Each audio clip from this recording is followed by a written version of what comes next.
बिहार की शताब्दी का पर्व मनाया जा रहा है और उस उत्सव पर मंच पर विराजमान श्री डॉक्टर महादेव झा जी, श्री राजकिशोर झा, श्री महेंद्र झा, श्री किशोर कुणाल और हमारे यहां के लोकप्रिय सांसद डॉक्टर किरीट भाई सोलंकी,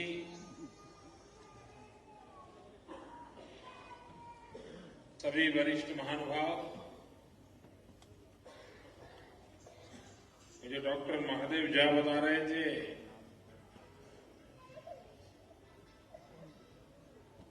कि बाहर भी इतने ही लोग बैठे हैं, हमने सोचा था हमारा कमरा छोटा पड़ गया।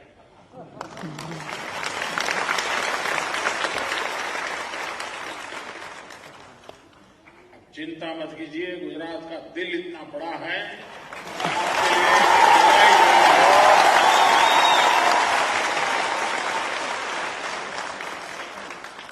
हमको छोटा पड़ने नहीं देंगे और आपको छोटा होने भी नहीं देंगे।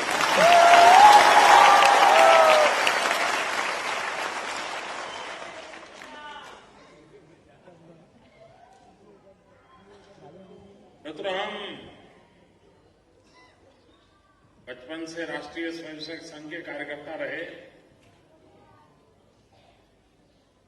आरएसएस में भिन्न भिन्न प्रकार के कैंप हुआ करते हैं।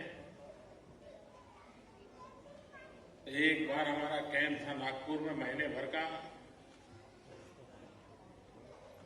वहां एक नौजवान से हमारा परिचय हुआ। फिर जब भी मौका मिले तो गप्पे मारने का समय मिले तो मैं उसको बुला लेता हूं, उससे बातें करता था। 8-10 दिन के बाद उन्होंने पूछा कि आप मुझे बुलाते हैं, मेरे से बातें करते हैं, मैं तो बहुत छोटा हूं, मेरी बातों में क्या आपको मजा आता है? क्या मुझे बार बार आप बोलने के लिए उकसाते रहते हो? तो मैंने कहा अगर तुम महीने भर ये काम चालू रखोगे तो मैं रहस्य बता देता हूं। मैं रहस्य खोल दूं और फिर भाग जाओगे तो नहीं चलेगा। तो बोले बताइए। वो नौजवान मधुबनी जिले का था।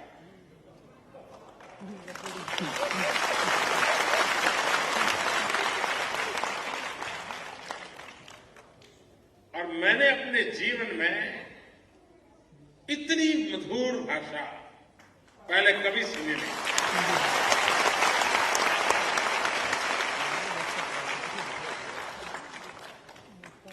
वो क्या कहता था, क्या सब्जेक्ट पर बोलता था, कोई लेना देना नहीं था। मुझे इसको सुनने का इतना आनंद आता था, इतनी प्यारी, इतनी मधुर भाषा, और उसके कारण बहुत स्वाभाविक था कि मेरे मन पे एक अच्छे संस्कार हुए। एक प्रकार से आप सबसे हमारा प्यार हो गया।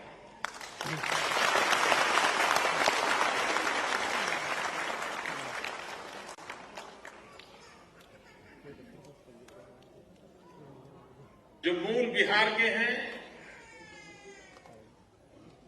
लेकिन कार्य हेतु जिनका गुजरात आना हुआ और जिस क्षेत्र में उन्होंने अपना पदार्पण किया उसमें अनेक नई ऊंचाइयों को प्राप्त किया, ऐसे महानुभावों का सम्मान करने का मुझे अवसर मिला।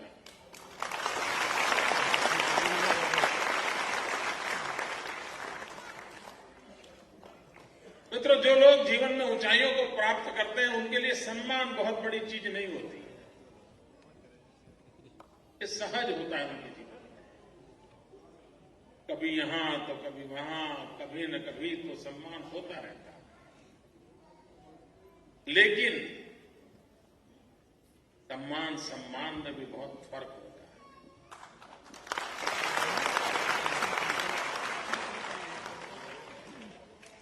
जनरल करियप्पा के जीवन की एक घटना मैं सुनाना चाहता हूं। जनरल करियप्पा का दुनिया में बहुत बड़ा नाम था। सेनाध्यक्ष के रूप में एक बहुत ही प्रतिष्ठा पाई थी और जीवन के हर कार्यकाल में काफी ऊंचाइयों पर वो पहुंचे थे। एक बार जनरल करियप्पा को उनके गांव वालों ने बुलाया, जिस गांव में उनका जन्म हुआ, और गांव के लोगों ने उनका सम्मान रखा। उस दिन जनरल करियप्पा ने जो भाषण किया है वो बड़ा पढ़ने जैसा भाषण। उन्होंने कहा कि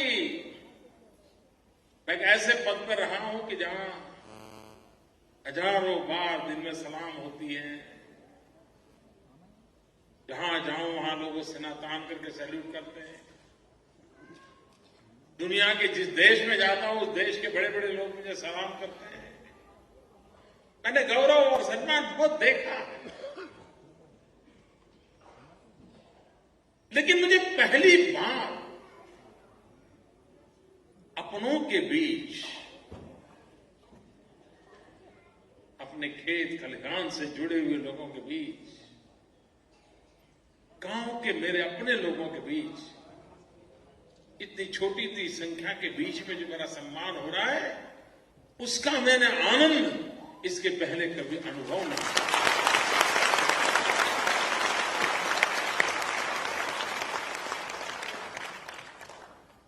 मित्र, राष्ट्रपति भवन में मिले हुए पदक का आनंद और अपनों के बीच मिले हुए सम्मान का आनंद बहुत अलग है।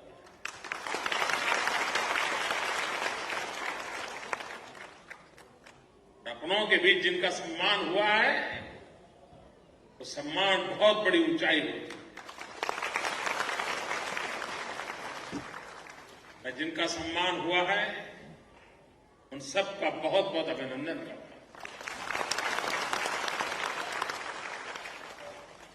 बिहार शताब्दी वर्ष की शुरुआत गुजरात में सूरत में सबसे पहले कार्यक्रम हुआ।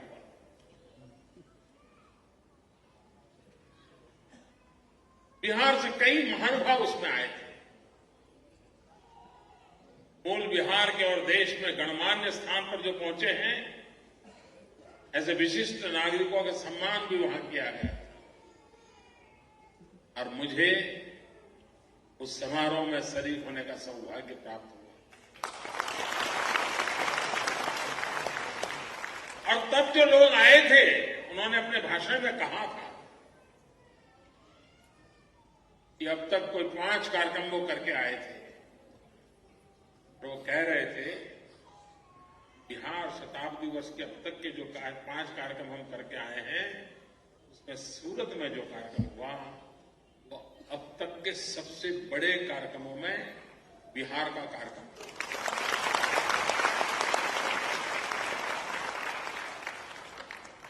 एक समय था कि कलकत्ता में सबसे ज्यादा जनसंख्या बिहार की होती थी। मूल बंगाल के बाद अगर वहां बाहर से आए हुए लोगों की सबसे बड़ी तादाद में संख्या कहीं हो तो कलकत्ता में बिहार की थी। मुझे लगता है शायद सूरत ने वो रिकॉर्ड तोड़ दिया है।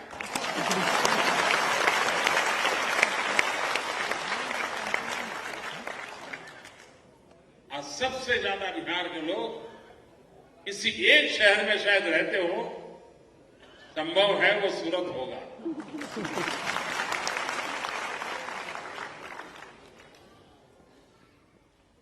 भाई बहनों, गुजरात और बिहार का एक विशिष्ट नाता रहा है। शायद बहुत कम लोगों को मालूम होगा कि अगर सरदार पटेल न होते, क्या राजेंद्र बाबू इस देश के राष्ट्रपति बन पाते?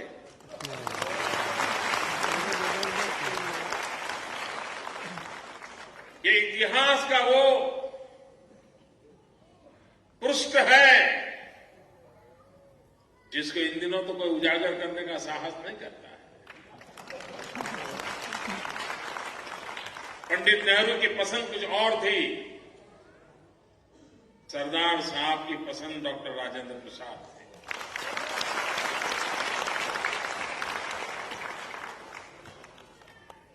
और सरदार साहब की खासियत थी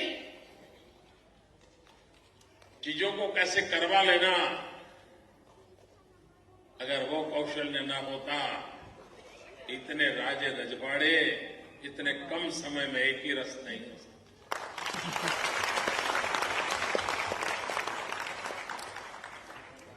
जिन लोगों ने राजेंद्र बाबू की जीवनी पढ़ी होगी उन्हें पता होगा इसकी प्रस्तावना सरदार वल्लभ भाई पटेल ने लिखी।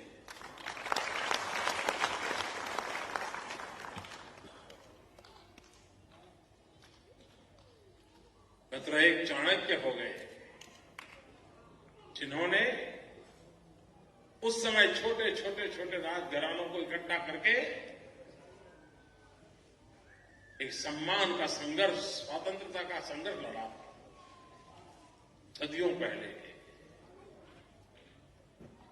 और चाणक्य के बाद गुजरात की धरती पर एक सरदार हुए जिन्होंने सभी छोटे छोटे रजवाड़ों को एक करके इस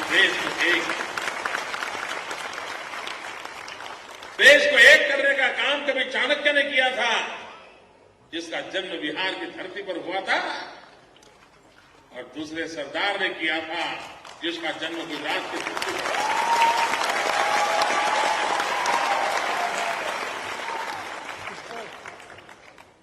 मित्र बिहार की पहचान नालंदा विश्वविद्यालय से थी।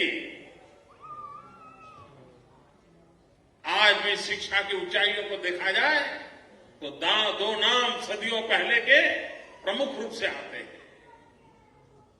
एक नालंदा विश्वविद्यालय का आता है और दूसरा वल्लभी विश्वविद्यालय।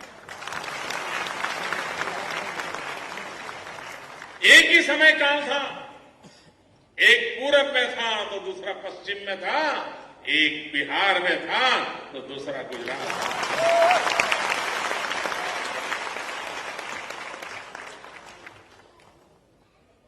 महात्मा गांधी रेल के डिब्बे से उतार दिए गए अफ्रीका में, और महात्मा गांधी ने ठान ली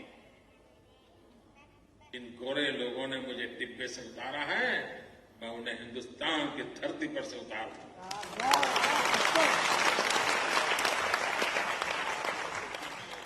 वो भारत लौटे, लेकिन उनकी पहली प्रेजेंस आजादी के आंदोलन की उनकी शैली, आजादी की तरफ देखने का उनका दृष्टिकोण, उनकी कार्यशैली, महात्मा गांधी को देश ने पहली बार पहचाना बिहार के चंपारण की धरती पर पहचाना। वो चंपारण का सत्याग्रह था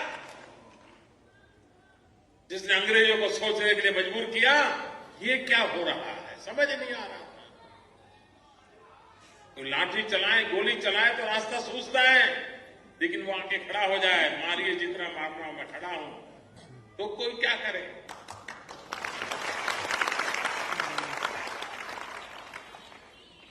गांधी ने देश को एक नई दिशा दी थी, वो भूमि थी चंपारण।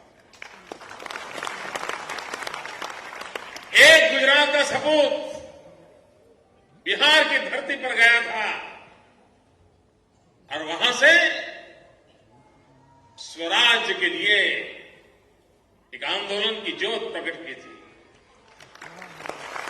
एक दूसरा बिहार का बेटा जयप्रकाश नारायण, जो गुजरात की धरती पर आए थे और नवनिर्माण के आंदोलन से प्रेरणा लेकर के सुराज्य के लिए देश में आहलेख जगाई।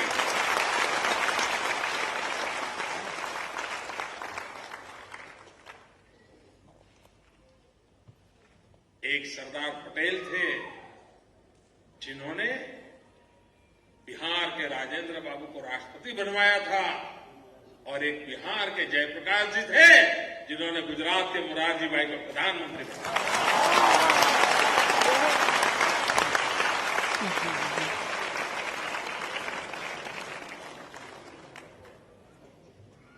अनगिनत बातें ऐसी हैं मित्रों जो हमें और आपको जोड़ती है। दुनिया के लोगों के मन में एक ख्याल ऐसा है कि भगवान बुद्ध पूरब में ही थे, भगवान बुद्ध बिहार में ही थे। बहुत कम लोगों को मालूम है कि भगवान बुद्ध की बिहार में जितनी प्रेजेंस थी उतनी ही प्रभावी प्रेजेंस गुजरात में भी।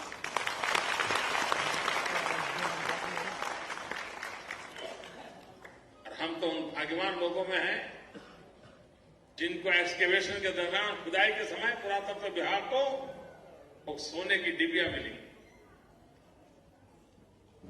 और पाया कि भगवान बुद्ध के अस्थि हमें मिले। किसी के पास नहीं है। आंख लगाकर भगवान के बुद्ध के अस्थि का दर्शन कर पाए, ये संपत्ति आज गुजरात के पास है। और हमारा सपना भी ऐसा ही है। हम भी भगवान बुद्ध का भव्य मंदिर यहां बनाना चाहते हैं।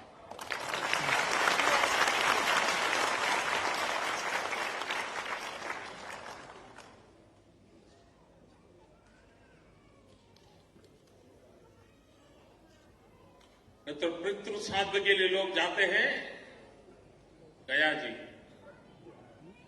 जाते हैं ना। मातृ श्राद्ध के लिए जाते हैं सिद्धमूल।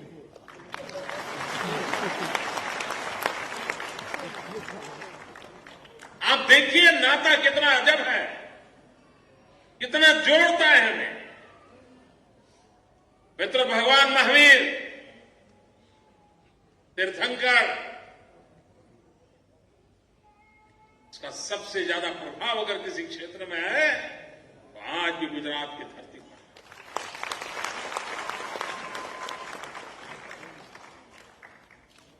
यह देश बहुरत्ना वसुंधरा विविधताओं से भरा हुआ है। हरेक की अपनी क्षमताएं हैं, हरेक के अंदर एक विशेषता है। उस ताने बाने को जोड़ करके ही यह देश का गौरव बढ़ता है। भारत माता के गले में इन विशेषता भरे हुए पुष्पों रूपी राज्यों के माध्यम से भारत माता सुशोभित हो जाती है, भारत माता गौरवान्वित हो जाती है।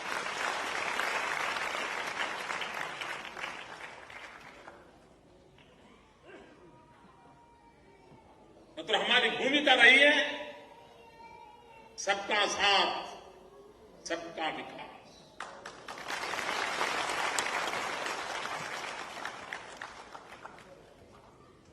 हम जब कांकरिया कार्निवल बनाते हैं तो कुछ लोगों को पहले कान में दर्द होता है जब सुनते हैं कि कुछ ऐसा हो रहा है, फिर आंखों में पीड़ा होती है कि ये कैसे हो रहा है, फिर जीवन भर पीड़ा में ही पड़े रहते हैं, ये सब क्यों हो रहा है।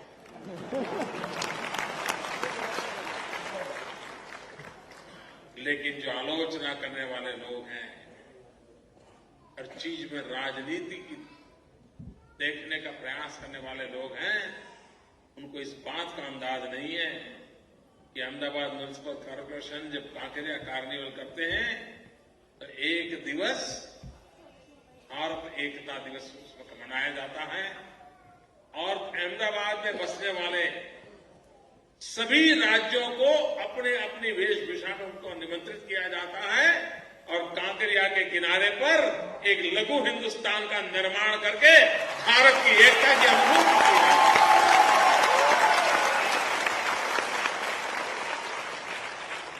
नई पीढ़ी को संस्कार होते हैं। मुझे स्मरण है हमारे यहां केरल के यहां चीफ जस्टिस के रूप में केरल के एक महानुभाव थे, तो हमने आग्रह किया कि हमारा कांकरिया में ऐसा कार्यक्रम होता है, आप आइए। तो उनका मैं आऊंगा लेकिन मैं केरल के अंदर बैठूंगा, तो जरूर बैठिए। तो जहां केरल का कार्यक्रम चल रहा था, वहां जाके बैठे। तो बाद में वो मुझे बता रहे थे, बोले मोदी जी एक बढ़िया आपने काम किया। हमने कहा कैसे? बोले हमारे केरल से जो निकले हुए लोग हैं, उनकी जो नई पीढ़ी है, उनको केरल में शादी किस पद्धति से होती है, कुछ त्योहार किस पद्धति से मनाए जाते हैं, ये उनको पता नहीं है। कि इसके कारण उन बच्चों को पता चलेगा कि हमारे केरल में कौन कौन सी परंपराएं होती हैं।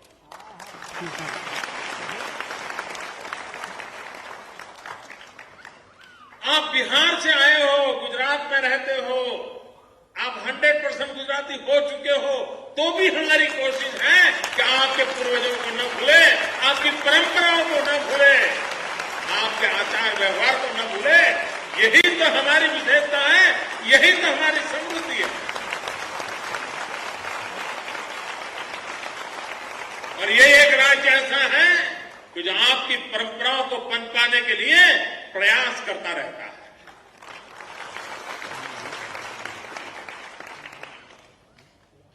सांस्कृतिक विरासत के चिरंतन दिए को कभी बूझने नहीं देंगे। हम अपने पसीने खून से उसके अंदर दिया जलाने के लिए जो कुछ भी देना पड़े देते रहेंगे। ये हमारी परंपरा है।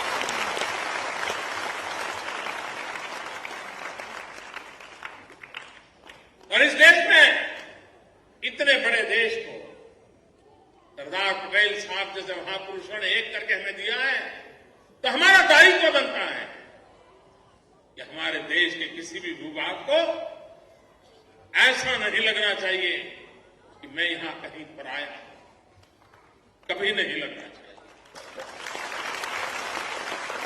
हम किसी भी कोने में कौन हो, हर भूमि हमें अपनी लगनी चाहिए, हर लोग हमें अपने लगने चाहिए, और तब जाकर के जीवन चलता है। ना जीवन चल नहीं सकता। इस प्रकार के समारोह से, इस प्रकार के संस्कार होते हैं, इस प्रकार की भावना प्रबल होती है, और उसको प्रबल करने का प्रयास करना चाहिए। मित्रों, आज विकास की यात्रा में भी दुनिया के सब देश समान रूप से नहीं है। दुनिया के कुछ देश है बहुत समृद्ध हैं, दुनिया के कुछ देश है बहुत पिछड़े हैं, दुनिया के कुछ देश हैं जो समृद्धि की ओर जाने की कोशिश कर रहे हैं, दुनिया के कुछ देश हैं जो अपनी कठिनाइयों से मुक्ति पाने के लिए छटपटा रहे हैं। सारी दुनिया में है। ग्लोबल इकोनॉमी का जमाना क्या कह रहा है? आखिरकार ग्लोबल इकोनॉमी यही कह रही है, अगर आगे बढ़ना है तो किसी के पास एक ताकत होगी, दूसरे के पास दूसरी ताकत होगी, दोनों को मिलाओगे तो एक नई शक्ति के रूप में उभरोगे।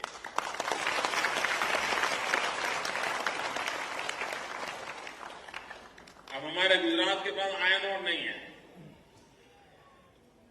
लेकिन स्टील के कारखाने यहां लग रहे हैं, लोहा बन रहा है। मैं मेरे गुजरात के किसी नौजवान को कहूं कि भाई एक बहुत बड़ा लोहे का कारखाना लगा है और उसमें इस प्रकार का काम है, आओगे करोगे क्या? तो देख करके ही भाग जाएगा। 1600 डिग्री टेम्परेचर में वो काम ही नहीं कर सकता है। अगर मेरे पास मेरे उत्तर प्रदेश न होता तो मेरे यहां लोहा का कारखाना कौन चलाता?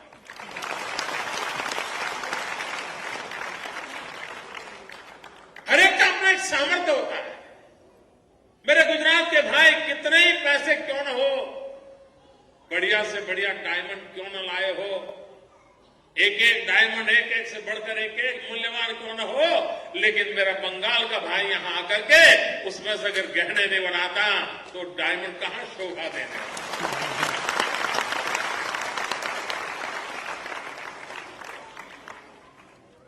मैं तो कभी कभी सोच रहा हूं कि बिहार के नौजवान न होते तो हम टीवी पर दिखाई कैसे देते?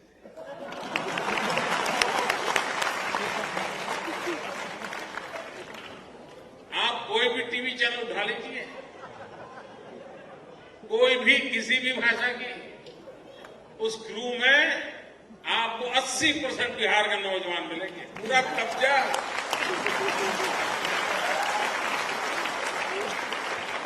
सभी टीवी चैनलों पर उनका कब्जा है।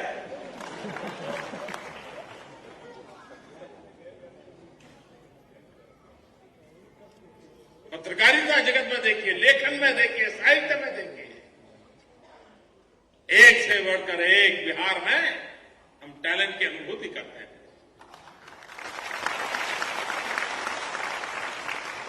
इतनी बुद्धि संपदा है और इतना प्यारी भाषा है जिसकी, इतना आनंद आता है सुनकर के।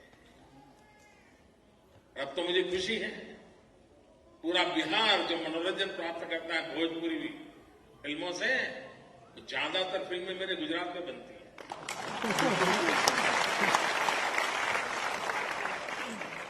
भोजपुरी टीवी सीरियल के जितने एपिसोड है वो ज्यादातर मेरे गुजरात में बनते हैं।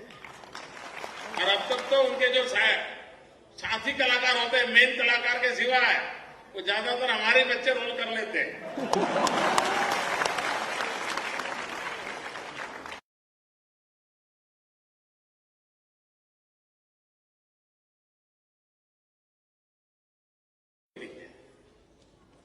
और उस शक्ति को हम आगे बढ़ाएं, हम मिलजुल करके इस देश को महान बनाएं। भारत मां के करोड़ों गरीब लोग, उनकी तरफ हम देखें और हम सब मिलकर के अशिक्षा से, अंधश्रद्धा से इस देश के गरीबों को मुक्त कराएं। मुझे कभी कभी हमारे बिहार के मित्र मिलते हैं तो मैं उनको कहता हूं, भाई अब तो सरनेम बदलो, ऐसा कहता हूं। बिहार में तो तुम्हारी सरनेम जा ठीक थी, वहां अगर तुमको लोग कहते हैं जा, लेकिन यहां तुम सरनेम करो आ।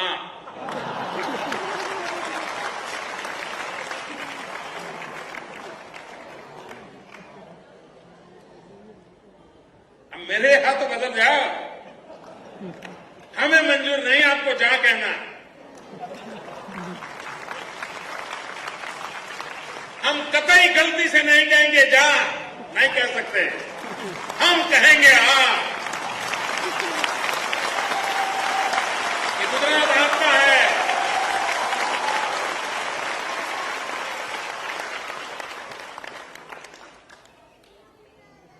भाइयों बहनों,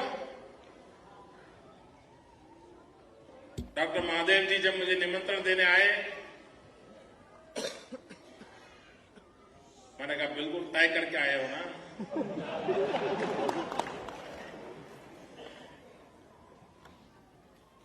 बड़े संकोची स्वभाव के हैं, 10 शब्द बोलने हो तो 6 बोलते हैं।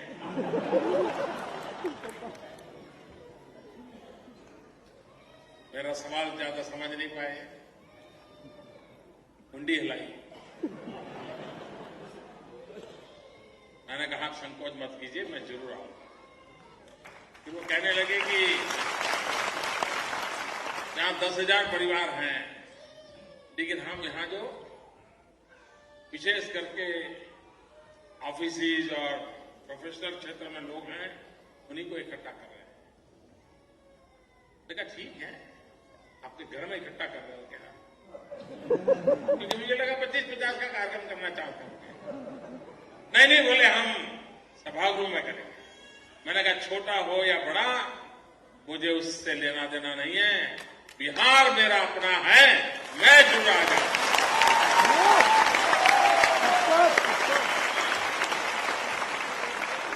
मित्राज, भव्य सोमनाथ आप देखते हैं, भव्य सोमनाथ जब देखते हैं तो राजेंद्र बाबू ने उसका शिलान्यास किया था, वो बात में याद आ।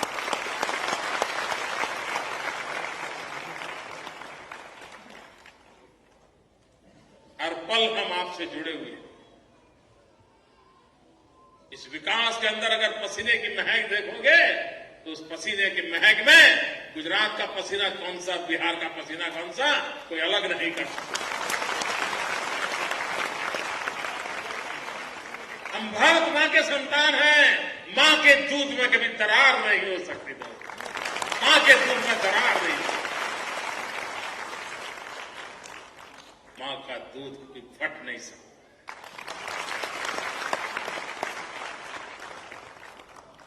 लेकिन एक शर्त होती है, हम मां भारती को न भूलें। अगर मां भारती को हम याद रखेंगे तो अपनापन अपने आप बढ़ता चला जाएगा। हम सबको जोड़ने का सामर्थ्य अपनी मां भारती में है। उस मां भारती के पुजारी बन करके हम इस देश के लिए कुछ करें। इसी एक संकल्प के साथ फिर एक बार बिहार शताब्दी वर्ष पर मैं बिहार के सभी भाइयों को और बिहार में रह रहे सभी भाइयों को बहुत बहुत शुभकामनाएं देता हूं। धन्यवाद।